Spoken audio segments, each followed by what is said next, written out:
రామాయణంలో యుద్ధభూమిలో ఆదిత్య హృదయం పుట్టింది. ఎలా అయితే అర్జునుడు విషాదాన్ని పొందాడో అలాగే ఇక్కడ రామచంద్రమూర్తి కూడా బడలిక చెందారు. రావణ సంహారం ఎలా చెయ్యాలి అని ఆలోచన చేస్తున్నారు. అక్కడ కృష్ణ భగవానుడు ఉపదేశం చేశాడు, ఇక్కడ అగస్త్య మహర్షి ఉపదేశం చేస్తున్నారు. గమ్మత్ ఏమిటంటే రాముడికి అనేకమైన అస్త్రములను ఉపదేశం చేసిన వాళ్ళు ఉన్నారు. బ్రహ్మాస్త్రము, యామ్యాస్త్రము, ఐంద్రాస్త్రము, వారుణాస్త్రము, తర్వాత పాశుపతాస్త్రము, ఇవన్నీ ఉపదేశం చేశారు. ఇవాల్టి రోజున మనం ధనుర్వేదంలో ఉన్న అస్త్రాలని ఉపదేశం పొందడానికి వీలు కుదరదు.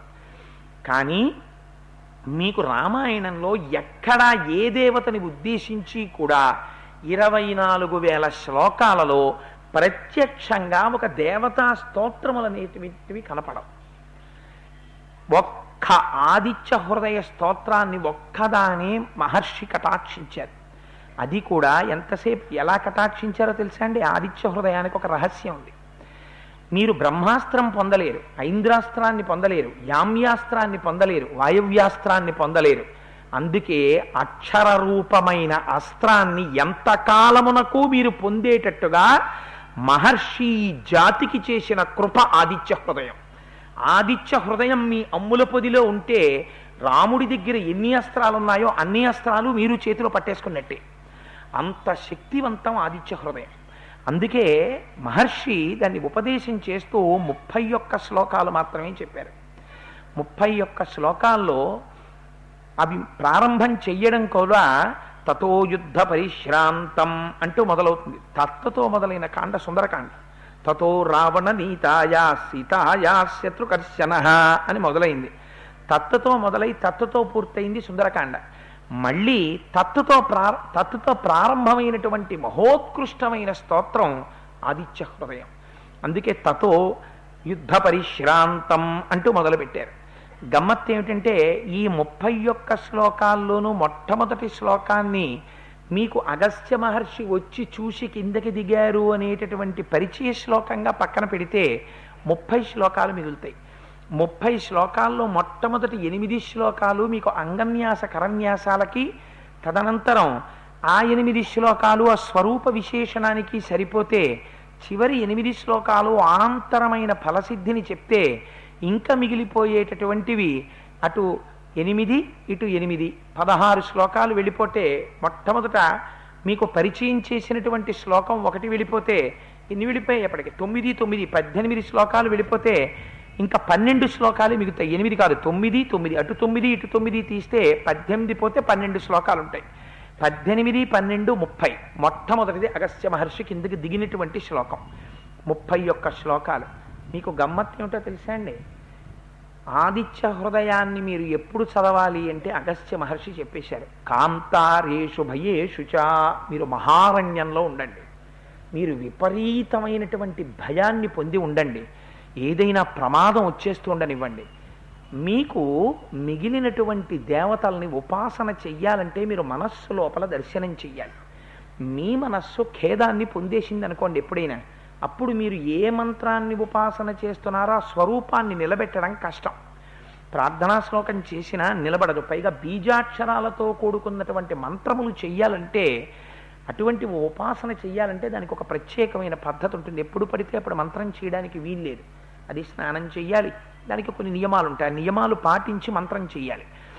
ఆదిత్య హృదయానికి మీకు ఆ బాధ లేదు. మీరు నడుస్తూ కూర్చుని నిలబడి అరణ్యంలో ఉండండి, ఎక్కడ మీకు భయం వేయనివ్వండి. ఒక్కసారి మీకు అదృష్టం ఏమిటంటే సూర్యుడు ఎప్పుడూ ఆకాశంలో ఉంటాడు. నేను సూర్యుణ్ణి చూడలేదన్న వెర్రివాడు ప్రపంచంలో ఉండడు. కళ్ళు మూస్తే సూర్యదర్శనం అయిపోతుంది మీకు. అటువంటి కానీ ఒక్కటి జ్ఞాపకం పెట్టుకోండి, ఆదిత్య హృదయం చదివేటప్పుడు కళ్ళు మూసి నమస్కారం చేస్తే సూర్యోదయం అవుతున్న సూర్యుణ్ణి ఉపాసన చేయాలి. ఉపాసన చేసి 3 సార్లు చదవమని ఇందులో మహర్షి చెప్పారు. కానీ 12 నమోస్తుతే 12 ఆదిత్యుల్ని అందులో ఉపాసన చెప్పారు. అందుకే నిన్నటి రోజున ఇక్కడ ఆదిత్య హృదయం జరిగితే 12.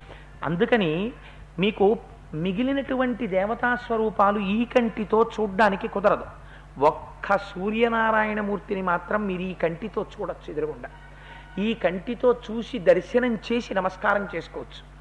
చేసేసి మీరు ఎలా ఉండండి, మీకు చాలా భయం వేసేసింది అనుకోండి, వెంటనే ఒక్కసారి కళ్ళు మూసుకుని తతో యుద్ధ పరిశ్రాంతం సమరే చింతయా స్థితం రావణం చాగ్రతో దృష్ట్వా యుద్ధాయ సముపస్థితం, తప్పులు లేకుండా 31 శ్లోకాలని కంగారుగా కాకుండా ఉచ్చారణ దోషం లేకుండా చదివితే ఎంతసేపు పడుతుందో తెలుసా అండి?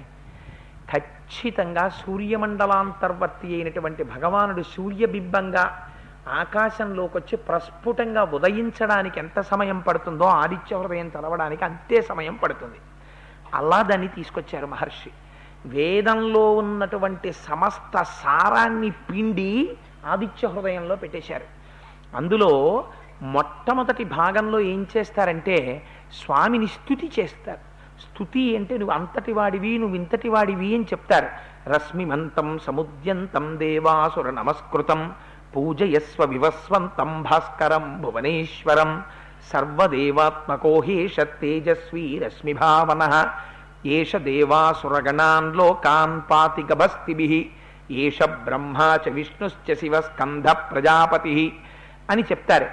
తర్వాత ఏం చేస్తారంటే మీకు తెలిసి కానీ తెలియక కానీ ఆదిత్య హృదయం చదివేటప్పుడు నుతి వెళ్ళిపోతుంది అందులో.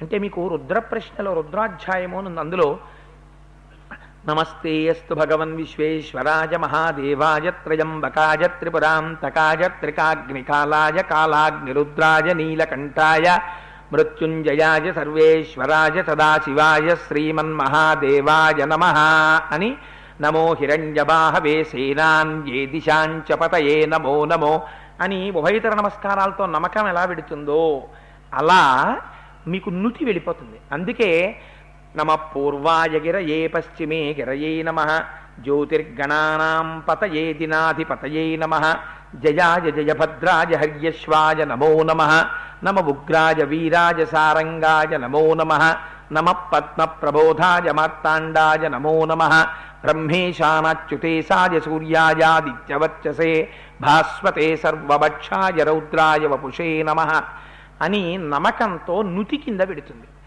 అలా నుతి కింద వెళ్ళడంలో ఏమవుతుందంటే మీకు తెలియకుండానే దాని శబ్దశక్తి చేత దాన్ని పలికేటట్టు పలకడం మీరు అలవాటు చేసుకున్నారనుకోండి, మీ లోపల నుంచి ఒక ఉత్సాహం పుడుతుంది. అది గురుముఖత ఉపదేశాన్ని కూడా పొందారనుకోండి మూలమంత్రంతో, ఇంకా దాని శక్తి కవచం కట్టేసుకున్నట్టే. అందుకని మీరు కళ్ళు మూసుకుని సూర్యభగవానుడి యొక్క ఉదయం జరుగుతుంటే దాని ఎదురుగుండా కూర్చునో లేకపోతే పూజామందిరంలో కూర్చుని, అంటే అది ఉపాసనా రహస్యం, అది ఉపదేశంలో చెప్తారు. నమస్కారం చేస్తూ ఒక్కసారి నమ పూర్వాయ గిరయే పశ్చిమే గిరయే నమః జ్యోతిర్గణానాం పతయే దినాధిపతయే నమః జయాయ జయభద్రాయ హర్యశ్వాయ నమో నమః నమ ఉగ్రాయ వీరాయ సారంగాయ నమో నమః నమ పద్మప్రబోధాయ మార్తాండాయ నమో నమః అని మీరు చదువుతుంటే అందులో ఉండేటటువంటి కొన్ని నామముల చేత అనేక ఫలితాలు సిద్ధించేస్తాయి మీకు తెలియకుండా. భాస్కర అని ఒక నామం వస్తుంది అందులో. ఆరోగ్యం భాస్కరాది చేత్, మీ శరీరారోగ్యం ఆ భాస్కరుడి చేతిలో ఉంటుంది. ఆ భాస్కర అన్నదాన్ని ఎక్కడ పెట్టాలో అక్కడ పెట్టేశారు, మహర్షి తీసుకెళ్ళి బిగించేశారు. మీరేం చెయ్యక్కర్లేదు. ఒక అస్త్రం మీద బ్రహ్మాస్త్రాన్ని అభిమంత్రించే ముందు బ్రహ్మాస్త్ర మంత్రాన్ని ఎలా పెడతారో అలా తీసుకొచ్చి కూర్చేశారు. కొన్ని మంత్రాలు కొందరు మాత్రమే చెయ్యాలి. ఆదిత్య హృదయానికి ఉన్న గొప్పతనం ఏమిటో తెలుసా అండి? అందరూ చదువుకోవచ్చు. అంత సాత్వికం చేసేసారు మహర్షి దాన్ని. చేసేసి ఈ జాతికి వాల్మీకి మహర్షి ఒక గొప్ప వరదానం చేసేసారు. అబ్బాయి మీకు ఏ కోరికలు ఉంటాయో నాకు తెలుసు, మీ అందరి కోరికలు సిద్ధించడానికి మీ అందరికీ ఒక అపురూపమైన బహుమతి ఇచ్చేస్తున్నాను. అందుకే అంత పరమపావనమైన, అందుకని ఆదిత్య హృదయం అంత శక్తివంతమైన ఆదిత్య హృదయంలో స్వామిని అనేక రూపాలతో కీర్తిస్తారు. ఈయనలో అన్ని స్వరూపాలు కలిసిపోయాయి అంటారు. అందుకే రశ్మిమంతం సముద్యంతం దేవాసుర నమస్కృతం పూజయస్వ వివస్వంతం భాస్కరం భువనేశ్వరం. ఆయన కిరణములు చొచ్చుకుని వెళ్ళనటువంటి ప్రదేశం ఉండదు. భాస్వరం ప్రకాశింపచేస్తాడు, చీకటిని పోగొడతాడు, అందరినీ మేల్కొలుపుతాడు. తూర్పు దిక్కున బయలుదేరుతాడు. తూర్పు దిక్కు పర్వతాన్ని గుర్తుగా కలిగినటువంటి వాడు పశ్చిమ పర్వతాన్ని గుర్తుగా కలిగి ఉంటాడు. ఆకాశమండలంలో తిరుగుతూ ఉంటాడు. ఋగ్యజుస్సామపారగ. అరుగ్వేదం అంటే వాక్కు, యజుర్వేదం అంటే కర్మ, సామవేదం అంటే హృదయంలో ఉండేటటువంటి సామ్యబుద్ధి, సౌమ్యమైన బుద్ధి. ఈ 3 వేదస్వరూపాలుగా లోపల ఉండేటటువంటి హృదయాన్ని ప్రశాంతంగా ఉంచుతాడు. తెల్లవారుజామున అందరూ నిద్రపోతున్నటువంటి సమయంలో నీటిలో నిలబడి తమ యొక్క కలువరేకులు ఇలా ముడుచుకున్నటువంటి కమలములకు తన లేత కిరణములతో చక్కలిగింతలు పెట్టి ఆ కమలములు విచ్చుకునేటట్టుగా చేస్తాడు. ఆ మహానుభావుడే ఘనవృష్టిరపాం మిత్రో వింధ్యవీధి ప్లవంగమహ. అటు నుంచి ఇటు దాటుతూ సముద్రంలో ఉండేటటువంటి ఉప్పు నీటిని తన కిరణముల చేత తాగుతాడు.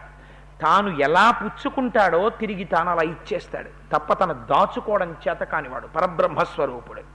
ఉప్పు నీటిని తాను పుచ్చుకొని తీయటి నీటిగా మార్చి మేఘం చేస్తాడు.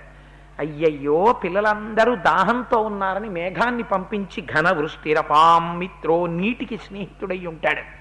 ఆదిత్య హృదయం చదివితే, లోకంలో ఉన్న వాళ్ళందరూ ఆదిత్య హృదయాన్ని చదివితే వానలు పడకపోవడం అన్నది ఉండదు. అపాం మిత్రో, ఆయన నీటికి మిత్రుడు. అందుకే నీటిని వర్షింపచేస్తాడు. మళ్ళీ అపాం మిత్రో వింధ్యవీధి ప్లవంగమహ.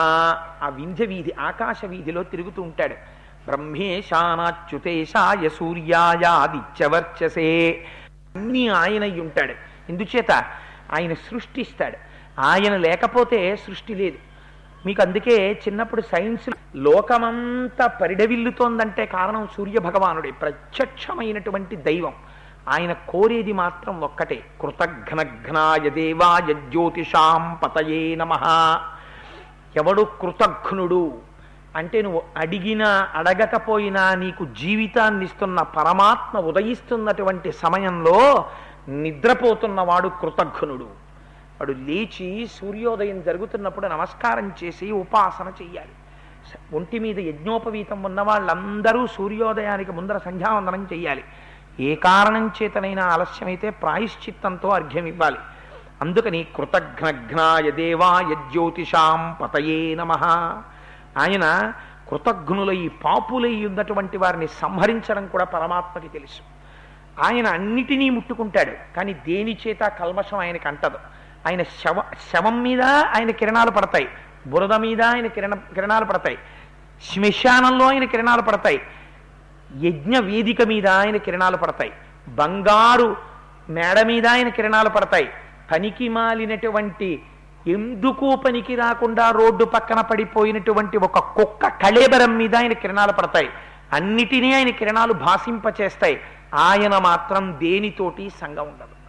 ఆయన కిరణములు దేన్ని ముట్టుకున్న ఆయన అపవిత్రుడు కాడు. తనంత తానుగా ఆయన పరబ్రహ్మస్వరూపుడు, జ్యోతిస్వరూపుడు, పరంజ్యోతి.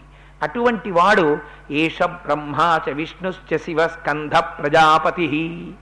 ఆయనే ప్రజాపతి, ఆయనే సృష్టి చేస్తాడు. సూర్యకిరణాలు లేకపోతే గర్భవతి అయిన స్త్రీ చీకట్లో ఉండిపోయింది అనుకోండి, గర్భంలో ఉండేటటువంటి శిశువుకి ఎదుగుదల ఉండదు. అందుకే మనకి తనంత తానుగా విటమిన్ ఈ ఎక్కడి నుంచి వస్తుంది అంటే సూర్యకిరణాల్లోంచి వస్తుంది. అందుకే నీతి శాస్త్రంలో మాట చెప్తారు, బాలార్క ప్రేత ధూమశ్చ. సూర్యుడు ఉదయిస్తున్న సమయంలో దీర్ఘ ప్రయాణం కాలినడకలో బయలుదేరకూడదు. ఎందుకంటే బాలార్కుడంటే తెల్లవారుజాము నుంచి బయలుదేరినటువంటి సూర్యకిరణాలు మీద పడితే లోపల ఉండేటటువంటి శక్తిని లాగేస్తాయి ఆ కిరణాలు. సాయంకాలం ఉన్నటువంటి సూర్యబింబానికి ఎదురుగుండా నించుని ఆడుకున్నా ఏదైనా చేసినా ఆ కిరణములు మీద పడితే, ఇప్పుడైతే బహుశా విటమిన్ ఈ అంటున్నారేమో దాన్ని, ఆ లోపల తనంత తానుగా ఒక శక్తిని సూర్యకిరణం ప్రవేశపెట్టేస్తుంది. అందుకని దేంటి ఎక్కడి నుంచి వస్తుంది ఆ విటమిన్ అంటే సూర్యకిరణాల్లోంచి వచ్చేస్తుంది. అంతే, తనంత తానుగా ఆయన లోకమును పోషిస్తాడు. ఆయన స్కందుడు. ఎక్కడో లోకాల్లో ఉన్నవాడు ఇక్కడ ఈ కంటితో మీరు చూసేట్టు కనపడతాడు, అక్కడున్నవాడి కిరణాలు ఇక్కడ పడతాయి. ఆయన ఆతపి మండలి మృత్యు పింగళ సర్వతాపన. ఆయన తపింప చేసేస్తాడు లోకాల్ని. ఆయన సృష్టి చేస్తాడు, అన్నం పెడతాడు, పోషిస్తాడు, లయం చేసేస్తాడు.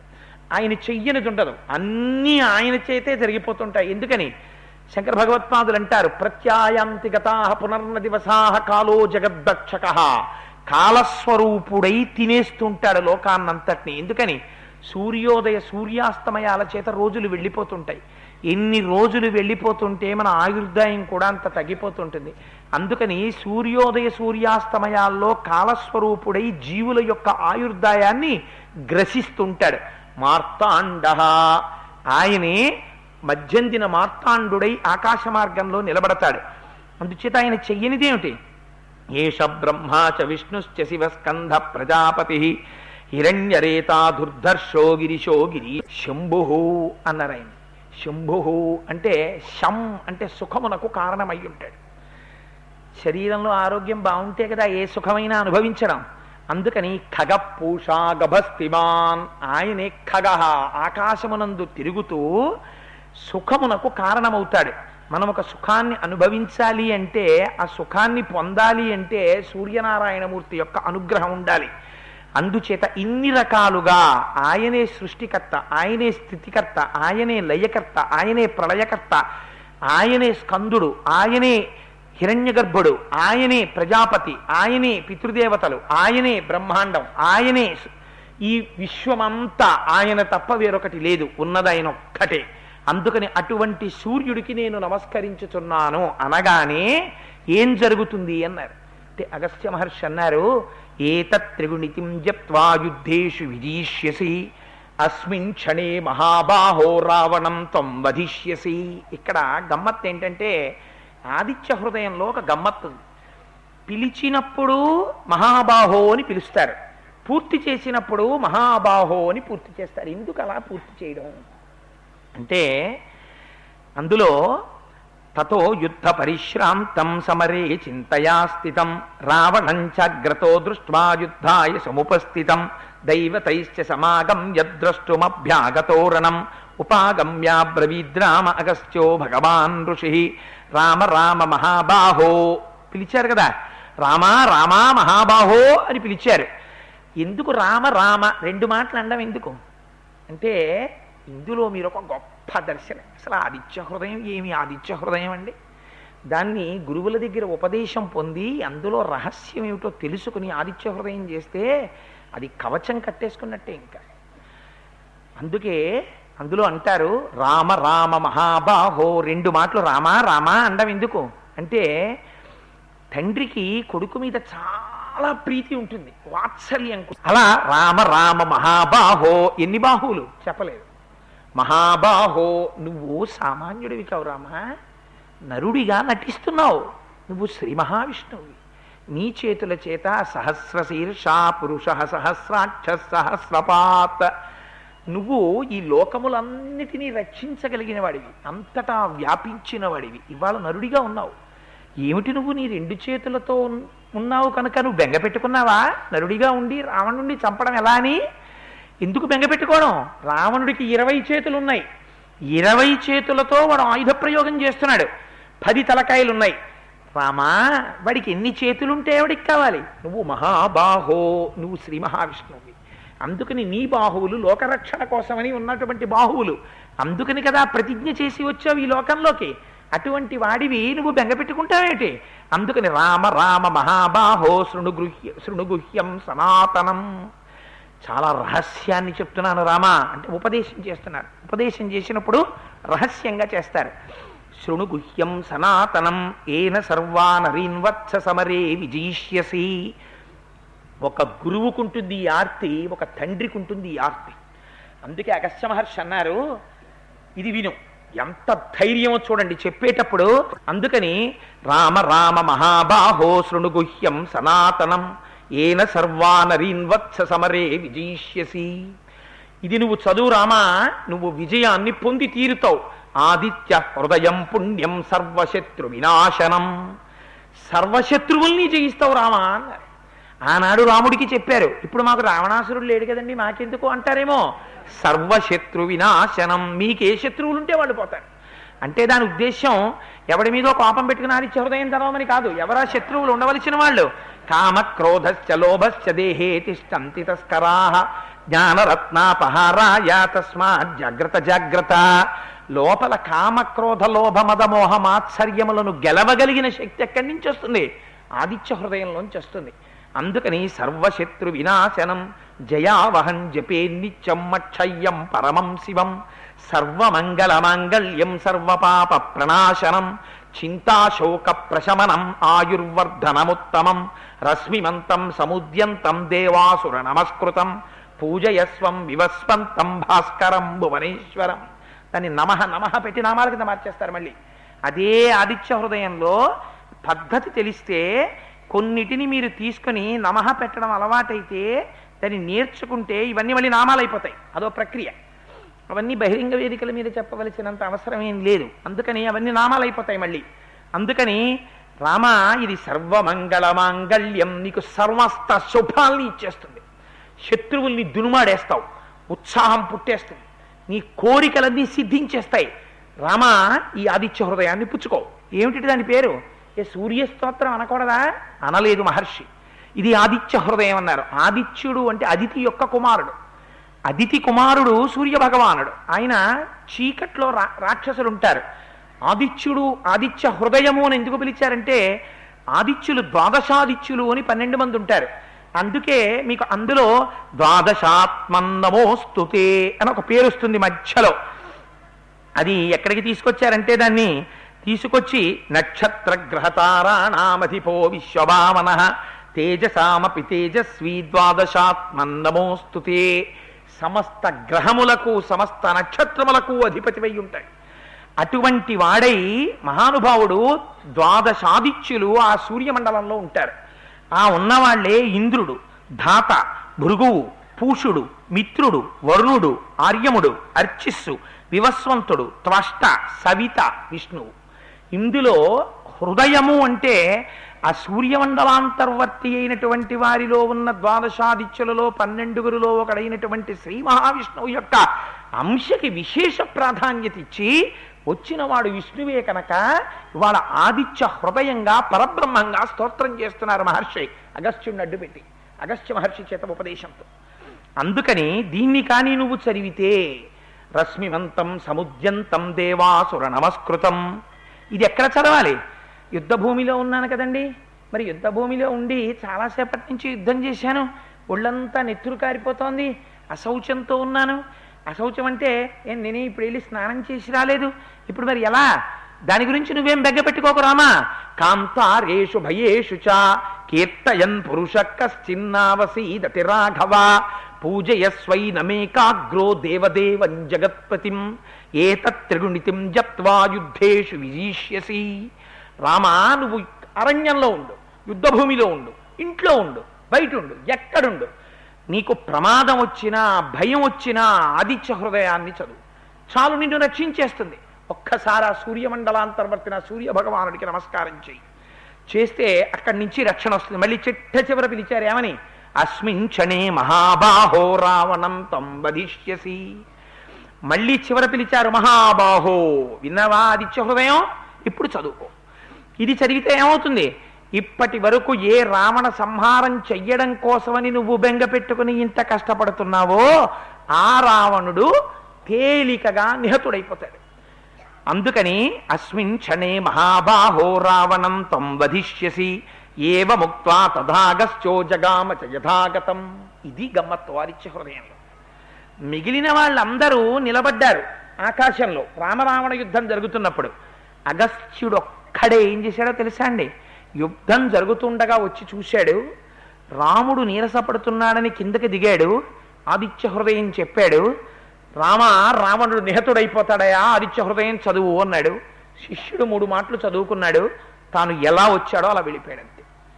మరి నిలబడి చూడక్కర్లేదా రావణ సంహారం అయిందో లేదో? చూడక్కర్లేదు, తనకు ఆ నమ్మకం ఉంది. గురువుకి ముందా విశ్వాసం ఉండాలి. గురువు అంటే గురిని చూపించేవాడు. గురువుకే విశ్వాసం లేకపోతే ఇంకా శిష్యుడికేం చెప్తాడు? సంశయాత్మా వినశ్యతి. తనకు ఆ స్తోత్రమునందు నమ్మకం లేకపోతే ఉపదేశం చెయ్యడానికి గురువు అనర్హుడు. అందుచేత మహానుభావుడు వేదిక మీద చెప్పచ్చో చెప్పకూడదో నాకు తెలియదు, కానీ రికార్డింగ్లో కూడా వెళ్తాను. కాసేపు ఆపకూడదంటే ఒక 5 నిమిషాలు మళ్ళీ చేద్దరు, కానీ వ్యక్తి రికార్డింగ్లోకి ఎందుకు? ఈ గురువుకి ఆ నమ్మకం ఉండాలి. ఆ నమ్మకం ఉన్న గురువులు ఇచ్చారు కాబట్టి నిలబెట్టింది. అందుకని అగస్త్య మహర్షి వచ్చి ఉపదేశం చేసి నిలబడలేదు, ఉపదేశం చేసి వెళ్ళిపోయారంతే.